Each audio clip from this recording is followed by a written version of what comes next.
The salaries are paid, but our job is not finished. Every deduction we took from staff, PAYE tax, pension, NHF and NHIS, plus the employer levies, ITF and ZetaFisc, must now be remitted to the authorities. ZetaFisc tracks all of this for us. We open remittances. This is the Statutory Remittances Register. The cards at the top show the total owed, what is still pending, and what has been paid. Below, every deduction from our June run is listed as its own line: PAYE, pension, NHF, NHIS, ITF and ZetaFisc, each with the amount, a due date, and a status. Let us scroll through it. You can pay each one individually, or several together in a batch. Let us first pay one on its own, the PAYE tax. We click Mark Paid on the PAYE line. The dialog shows the total, what is paid, and the balance due, and it previews the exact journal it will post: a debit to the PAYE payable account, clearing the liability, and a credit to the bank we pay from. We choose the bank account, set the payment date, and add the receipt reference. We confirm the payment.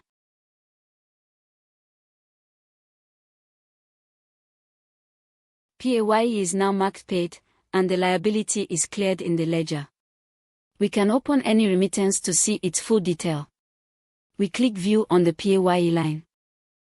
Here is the complete record, the amounts, the payment history showing who paid it and when, and the balance journal entries that were posted.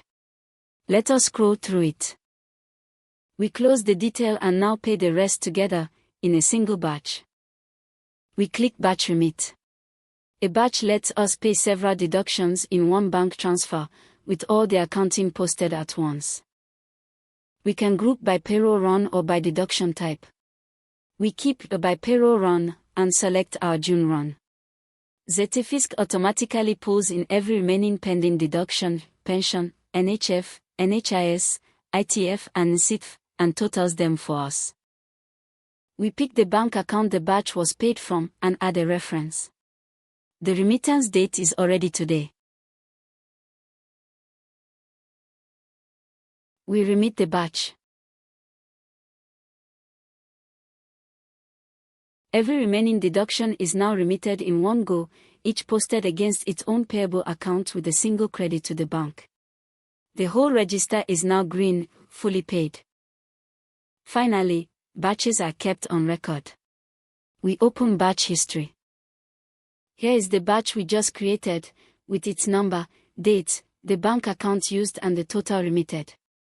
We open it to see the breakdown. The batch detail lists each statutory item paid in that single transaction, together with the journal entries behind it, a complete, auditable record. That completes the entire payroll lifecycle, from settings all the way through to remitting every statutory deduction.